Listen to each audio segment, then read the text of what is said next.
Bien, vamos a dejar a la hermana Maribel Núñez, que es periodista y de Agenda Solidaridad, que nos hable junto con Pedro Franco y Ángel Veras de el 25º encuentro del Foro de San Pablo, celebrado del 25 al 28 de junio en Caracas, Venezuela. Nosotros vamos a dejar que ella hable, porque no estoy en la predisposición de pelear con mi hermana, porque yo tengo una queja. ¿Por qué el foro, que no es Venezuela el único miembro, por qué no ha sido solidario con uno de los mejores gobiernos de América, y que por razones de tipo temor a la lucha contra la transparencia y la impunidad en Brasil no han dicho realmente cuál ha sido la causa por la cual han desmantelado 12 gobiernos en América y en el mundo, y 2 gobiernos lo han preservado, porque a Cuba y a Estados Unidos lo exceptúan, pero con los otros se dan banquetes. Vamos a dejar a Maribel con Pedro y Ángel que nos cuente. Adelante, ¿cómo lo fue en el foro? Pedro. Bueno, el foro fue todo un éxito, no solo por la alta participación de los países de América, de los partidos de América Latina, partidos y movimientos, sino también porque acudieron de todos los continentes a participar en el foro, y también para dar su solidaridad con la revolución bolivariana frente al asedio que mantiene Estados Unidos y la Unión Europea a ese hermano país.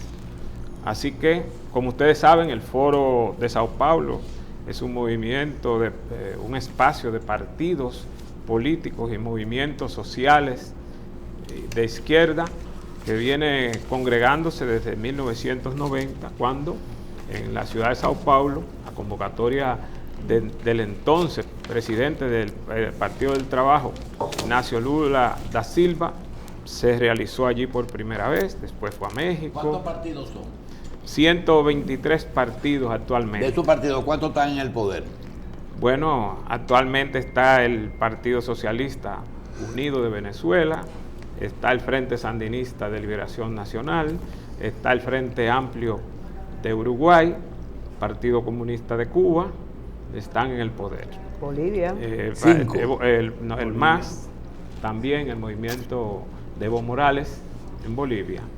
Y como ustedes saben, mediante la ofensiva imperialista han logrado en algunos países, como el caso de Ecuador, el caso de El Salvador, Argentina, Brasil y Honduras, y Brasil es miembro, pero no tenía la coordinación general inclusive. Bien.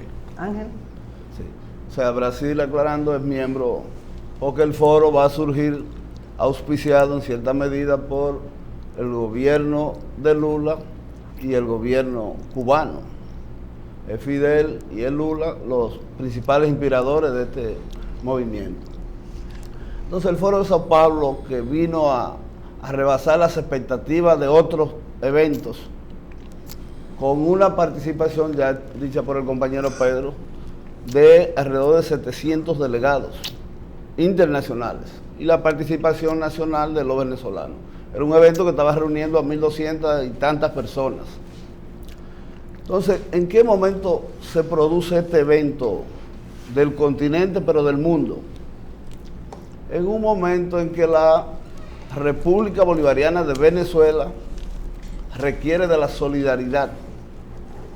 Solidaridad en tanto una nación agredida de mala manera. Pero ¿por qué todos los días leemos un ex aliado que se suma a la crítica del régimen de Venezuela?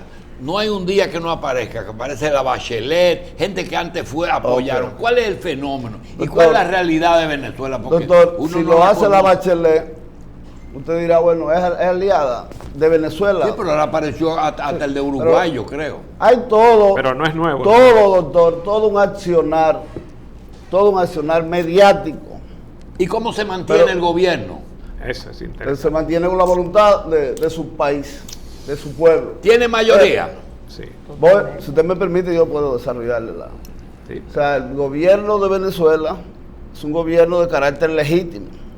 Legítimo no por el sentido de que está gobernando Maduro así por así, no.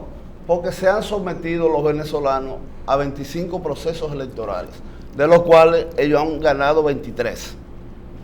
Entonces, el fogueo mediático, el accionar de los norteamericanos y las potencias que creen que los países deben manejarse conforme a su voluntad y no al carácter soberano de cada estado, ha llevado a que mucha gente, inclusive, que pudieran estar dándole solidaridad a los venezolanos, aparecen contrariando ese proceso. Y oiga dónde que viene el asunto también. Desde el momento en que se produce la decisión de la URSS, entonces pasó, como todos conocemos, a entender Estados Unidos que era el policía internacional. Ya no tengo competencia, ya no hay bipolaridad. Entonces yo soy el que voy a determinar la política mundial. Eso ha cambiado en los últimos años y se ve casi un mundo multipolar, en cierta medida. Ha surgido el fogueo de Irán, que los rusos, que la misma Turquía y otros países, que de una u otra forma le han venido diciendo no, pero no manejemos las cosas así. Y hasta aliados de ellos pudieran en un momento dado también levantársele. Entonces, ¿qué le ocurre al mundo? Que nos estamos encontrando con una situación en la que el derecho internacional, las reglas establecidas en San Francisco en 1945, al término de la Segunda Guerra Mundial, la conformación de la ONU, esas reglas se fueron al suelo. Estados Unidos y las demás potencias que dominan el mundo entienden que no. Y un caso hasta irónico, usted dice, bueno, en San Francisco de Estados Unidos se produce el estatuto que va a guiar las relaciones mundiales. Y son los norteamericanos los que la han despreciado. Ya lo conocemos, los ejemplos sobran. Con la invasión a Irak, sin ninguna resolución de la ONU. La invasión a Afganistán. Porque no es que no se produzcan decisiones en las que la ONU intervenga como órgano mundial. En la Carta de la ONU se establece que cuando esté en peligro la paz y la seguridad internacional, el Consejo de Seguridad tiene la facultad de aprobar el uso de la fuerza, o sea, el poder coercitivo. Pero ocurre que Estados Unidos no le pone asunto a eso. Kofi Annan prohibió la de Irak y se ocurrió. Invadieron. No, que son dueños del mundo. ¿Y Siria? Entonces Venezuela, y concluyo Y Siria lo mismo. Sí, los sí. rusos. Lo de Libia, ¿usted sabe lo que es lo de Libia, doctor? Hay posibilidad de guerra en Venezuela. Usted sabe lo que ocurre ese caso Hay de una Libia. guerra. Hay posibilidad. Hay una país- guerra. Hay una No guerra. es una posibilidad. En Hay Venezuela una guerra. hay una Actualmente en guerra. Venezuela hay una guerra no convencional. Concluyo Termina. casi. O sea, el caso como ese de Libia le muestra a uno qué desprecio hay por las normas de convivencia pacífica. Libia vivió una situación económica y social por encima de muchos de esos países, inclusive que se hablan de potencia, donde el individuo tenía asegurado el problema de la salud, de la vivienda, del empleo, de la diversión, de la educación. Libia. Hasta ¿Qué del tiene agua. Libia hoy día? Oiga, una situación penosa, una guerra de carácter trivial casi, en la que varios gobiernos se disputan el control de ese estado, que fue un estado soberano. No, había que salir del coronel Gaddafi, porque molestaba. Y es la misma política que se desarrolló con los iraquíes, con los sirios, donde parece que el asunto le ha salido un poquito más retorcido. En el caso sirio, la prepotencia ha sido paralizada. Hay que entenderlo con la ayuda del gobierno ruso, que con su escudo aéreo le dijo, no, pero por aquí así no. Y en Siria se da un caso curioso, que es un ejército apoyado por su pueblo. O sea, los patriotas y comunistas sirios han estado defendiendo la soberanía de su territorio. Un elemento que parece que fue el muro de contención que detuvo. Pero, Y a- no, termina. O sea, a partir de la experiencia siria, parece que ellos lo van a pensar dos veces el problema de las agresiones. Venezuela ya mucho, según el esfuerzo mediático, entendíamos que no, que casi estaban entrando las tropas. En Venezuela no, el asunto es distinto. Y me alegró mucho en el discurso del presidente Nicolás Maduro, cuando él dice, le será fácil entrar aquí a Venezuela. Lo difícil será salir del territorio venezolano.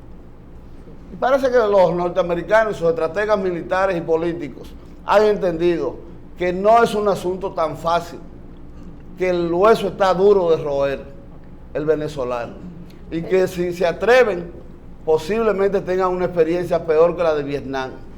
Y nosotros, sin ser estratega militar ni nada parecido, pero ya uno con la experiencia de los años, podemos ver que en Venezuela hay un pueblo en capacidad política y militar de enfrentar al enemigo que se atreva a agredirlo o invadirlo.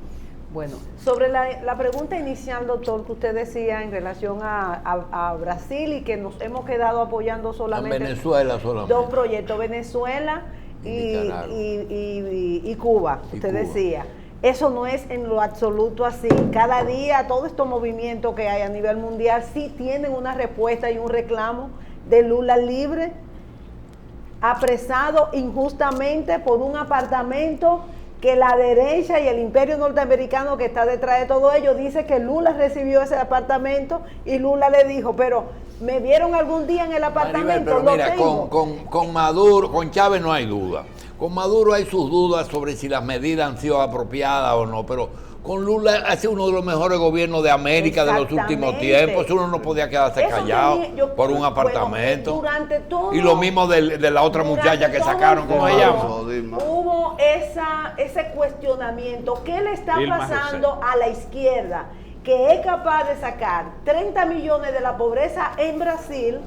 El imperio norteamericano arma toda esta trama de Odebrecht y todo esto para encarcelar a uno de sus dirigentes y no salió el pueblo, no necesariamente salió esos 30 millones de personas a defender a Lula. Quisimos darle la voz a Díaz-Canel, al presidente cubano, y vamos a...